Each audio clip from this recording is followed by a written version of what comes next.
আসসালামু আলাইকুম রাহমাতুল্লাহি বারাকাতুহু। শিক্ষার্থী বন্ধুরা, আজকে আমরা শুরু করব 13 নম্বর অঙ্ক। সমাধান করো যখন 0 less than theta less than 2 পাই, অর্থাৎ থিটা এর মান হবে 0 থেকে বড় এবং 360 থেকে ছোট। তো 1 নম্বর অঙ্ক 2 sin square theta plus 3 cos theta equal to 2 রেখে দিয়েছি।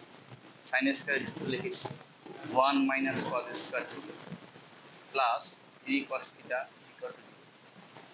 এখন যদি আমি 2 দ্বারা গুণ করি, 2 এর সাথে 1 গুণ করলে হয় 2 মাইনাস 2 এর সাথে cos স্কয়ার থিটা গুণ করলে হয় 2 cos square theta plus 3 cos theta equal to 2 cos square থিটাকে আমি সামনে নিয়ে আসছি, মাইনাস রেখে দিয়েছি, প্লাস 3 cos থিটা আর এখানে 2 প্লাস এর সামনে রেখে দিয়েছি, 2 প্লাস এর ইকুয়াল টু। এখন একদম সামনে মাইনাস থাকলে আমরা সেখানে মিডল টার্ম করতে পারবো না, তাই মাইনাস চিহ্ন সম্মুখীন হবে। তাই আমরা উভয় পক্ষকে মাইনাস 1 দ্বারা গুণ করব। তো মাইনাস যদি আমি গুণ করি, মাইনাসের মধ্যে হয় প্লাস 2 cos স্কয়ার থিটা, মাইনাসের প্লাসে হয় মাইনাস 3 cos থিটা, মাইনাসের প্লাসে মাইনাস 2 ইকুয়াল টু শূন্যের সাথে মাইনাস গুণ দিলে 0। এখন মিডল টার্ম করব, এখানে আছে 2, এখানে আছে 2, তো 2 এর সাথে 2 গুণ দিলে হয় 4, 2 cos square theta minus 4 cos theta. যেহেতু এখানে আমার 3 cos থিটা মাইনাসে আমার হয়ে গেছে 4 cos থিটা মাইনাসে, তো একটা বেশি হয়ে গেছে প্লাস cos থিটা। এখন 4টা থেকে যদি আমি একটা বাদ দেই, তাহলে আমার 3টা cos থিটা থাকে, মাইনাস 2 ইকুয়াল টু 0। এখন দেখবো আমরা এই দুটো রাশি থেকে কি কমন যায়। তো এখানে 2 আছে, এখানে 4 আছে, 2 কমন যাবে, এখানে cos দুইটা, এখানে cos একটা, তাই একটা cos থিটা কমন যায়।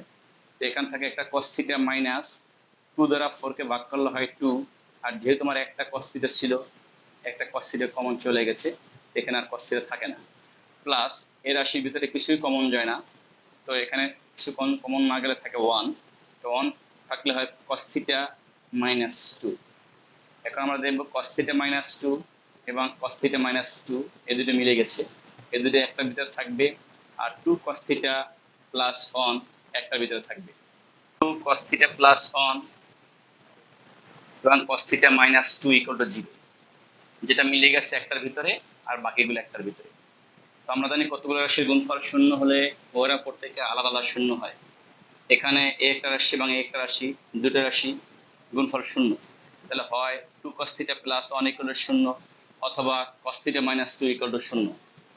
তো এখানে cos থিটা ইকুয়াল টু 1 কে আমি পক্ষান্তর করেছি, ছিল প্লাস হয়ে গেছে মাইনাস, 2 ছিল গুণ হয়ে গেছে ভাগ, আর এখানে cos থিটা ইকুয়াল টু 2 ডানে নিয়ে গেছি, তো আসিল মাইনাস হয়ে গেছে প্লাস।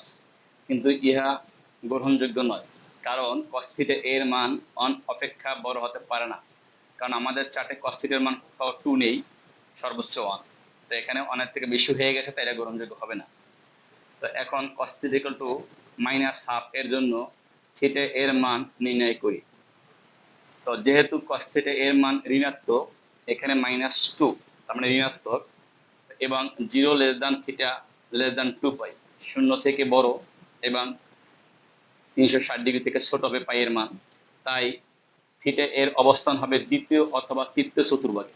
অর্থাৎ যেহেতু এখানে ঋণাত্মক, তাহলে আমাদের cos থিটার মান একমাত্র দ্বিতীয় এবং তৃতীয় চতুর্ভাগেই মাইনাস।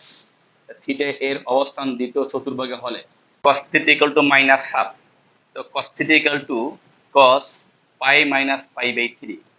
তো পাইয়ের মান হলো 180 ডিগ্রি, আর এখানে পাইয়ের মানে 180, আমরা যদি 3 দিয়ে ভাগ করি তাহলে 60 ডিগ্রি হয়, তাহলে হয় 120 ডিগ্রি। তাহলে আমাদের দ্বিতীয় চতুর্ভাগে মানটা থাকে, কারণ দ্বিতীয় চতুর্ভাগে cos এর মান মাইনাস। তাহলে cos থিটা থেকে গেল, এখানে cos যদি আমি এটাকে লসাগু করি, তো 3 পাই মাইনাস পাই, তা 3টা পাই থেকে যদি আমি একটা পাই বাদ দেই, তাহলে আমার 2 পাই থাকে 3। তো এখন উভয় থেকে cos বাদ দিয়ে দেই, theta equal to 2 pi by 3। Theta এর অবস্থান চতুর্থ চতুর্ভাগে হলে cos theta equal to minus half, cos theta equal to cos, আমাদের এখন দেখতে হবে চতুর্থ চতুর্ভাগ, পাই প্লাস পাই বাই 3। পাইয়ের মানে 180, আর এখানে 3 দ্বারা পাইয়ের মানে 180 কে ভাগ করলে আমাদের আসবে 60 ডিগ্রি, তো যোগ করলে আমাদের এটা তৃতীয় চতুর্ভাগে থাকবে। তো এখন cos থিটা রাখলাম, cos এটাকে লসাগু করি, 3 পাইয়ের সাথে গুণ দিলে হবে 3 পাই, প্লাস আরেকটা পাই যোগ হবে, তাহলে 4 পাই/3। এখন উভয় থেকে যদি আমি cos বাদ দিয়ে দিই তাহলে থিটা ইকুয়াল টু 4 পাই/3। অতএব নির্দিষ্ট সীমার মধ্যে থিটা এর সম্ভাব্য মানসমূহ, যেহেতু আমাদের মান ছিল 0 থেকে বড় এবং 360 থেকে ছোট, তার ভিতরে আমাদের দুইটা মান গ্রহণযোগ্য হয়েছে, 2π/3 এবং 4π/3। এটি আমাদের আনসার। 13-2 নম্বর অঙ্ক, 4 cos square theta plus sign theta equal two 5। তো 4 রেখে দিয়েছি, cos স্কয়ারের সূত্র লিখেছি 1 minus sine square theta plus sign theta equal two 5। তো এখান 4 এই তিনটার সাথে গুণ হবে, 4 এর সাথে 1 গুণ করলে হয় 4, 4 এর সাথে সাইন স্কয়ার থিটা গুণ দিলে হয় 4 সাইন স্কয়ার থিটা, মাইনাস রেখে দিয়েছি, প্লাস 4 দিয়ে সাইন থিটা গুণ করলে হয় 4 সাইন থিটা। আর 5 কে ডান থেকে বামে নিয়ে আসছি, ছিল প্লাসের হয়ে গেছে মাইনাসের, অর্থাৎ পক্ষান্তর করে।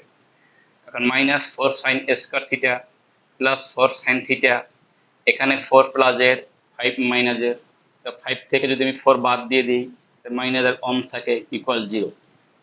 তো এখানে যেহেতু সামনে মাইনাস, উভয় পক্ষকে আমরা মাইনাস দ্বারা গুণ করব। তো মাইনাসে মাইনাসে গুণ হলে প্লাস, মাইনাসে প্লাসে গুণ দিলে হয় মাইনাস, মাইনাসে প্লাসে গুণ দিলে হয় প্লাস, ইকুয়াল টু শূন্যের সাথে মাইনাস গুণ দিলে হয় 0। এখন এটাকে আমি সূত্রের সাথে লিখতে পারি, আবার মিডল টার্মও করতে পারি। তো আমি এখানে সূত্রের সাথে দেখিয়ে দিয়েছি 2 সাইন থিটা হোল স্কয়ার। এখন এই স্কয়ার দ্বারা আমি 2 কে গুণ করি তাহলে 4 হয়, এবং সাইনকে স্কয়ার করলে সাইন স্কয়ার হয়। আর থিটার সাথে কখনো স্কয়ার হবে না, কারণ গাণিতিক প্রতীকের সাথে কখনো স্কয়ার হয় না। মাইনাস সূত্রের 2 ইন্টু এ বলতে আমার 2 সাইন থিটা, ইন্টু বি বলতে আমার এখানে 1, প্লাস বি স্কয়ার, বি বলতে 1 স্কয়ার ইকুয়াল টু 0। এখন যদি আমি এই রাশিটাকে গুণ করি তাহলে আমি আগেরটা ফিরে পাই, যেমন 4 সাইন স্কয়ার থিটা, 2 দুগুণে 4, 4 সাইন থিটা, 4 সাইন থিটা থাকে, 1 কে স্কয়ার করলে আমার 1ই থাকে, অর্থাৎ কোনো চেঞ্জ হয় না, জাস্ট সূত্রে পড়েছে। তাহলে a square minus 2ab plus b square, সূত্র হলো আমার a minus b whole square. এখানে এ বলতে 2 সাইন থিটা এবং বি বলতে আমার 1 ইকুয়াল টু 0। এখন 2 সাইন থিটা মাইনাস 1, আমি যদি স্কয়ারটাকে ডানে নিয়ে যাই অর্থাৎ বর্গমূল করি, তাহলে শূন্যকে রুট হয়ে যায়, তাহলে শূন্যকে রুট করলে আমার শূন্যই থাকে, তাহলে 2 sine theta minus 1 equal to 0। এবার সাইন থিটা ইকুয়াল টু 1 কে আমি ডানে পক্ষান্তর করেছি, তো ছিল মাইনাস হয়ে গেছে প্লাস, আর 2 যেহেতু গুণ ছিল হয়ে গেছে ভাগ, তো sine theta equal to half. 0 less than theta less than 2 pi ব্যবধিতে সাইন থিটা এর মান ধনাত্মক। এখানে আমরা মানটা ধনাত্মক পেয়েছি, হতে পারে শুধুমাত্র প্রথম এবং দ্বিতীয় চতুর্ভাগে। তাহলে প্রথম চতুর্ভাগে এবং দ্বিতীয় চতুর্ভাগের সাইনের মান প্লাস, বাকি দুইটা মাইনাস। যেহেতু আমাদের মান প্লাস পেয়েছি, তাহলে আমরা প্রথম এবং দ্বিতীয় চতুর্ভাগে চিন্তা করব।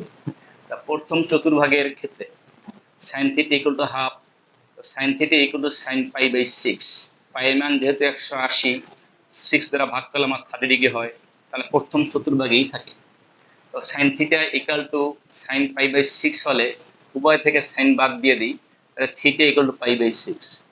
দ্বিতীয় চতুর্ভাগের ক্ষেত্রে sine theta equal to half, sine theta equal to sine pi minus pi. দ্বিতীয় চতুর্ভাগ হলো 90 থেকে বড় এবং 180 থেকে ছোট। তো পাইয়ের মান যদি আমি 180 হিসাব করি, আর এখানে যদি আমি 180 কে 6 দ্বারা ভাগ করি, তাহলে আমাদের আসে 30 ডিগ্রি। তাহলে 180 থেকে 30 বাদ দিলে আমাদের দ্বিতীয় চতুর্ভাগই থাকে। তাহলে sine theta equal to sine, যদি আমি এটাকে লসাগু করি তাহলে 6 পাই মাইনাস পাই থাকে 5 পাই/6। তাহলে অতএব থিটা ইকুয়াল টু 5 পাই/6, উভয় পক্ষ থেকে সাইন থিটা বাদ দিয়ে। অতএব নির্দিষ্ট সীমার মধ্যে থিটা এর সম্ভাব্য মানসমূহ পাই/6 এবং 5 পাই/6।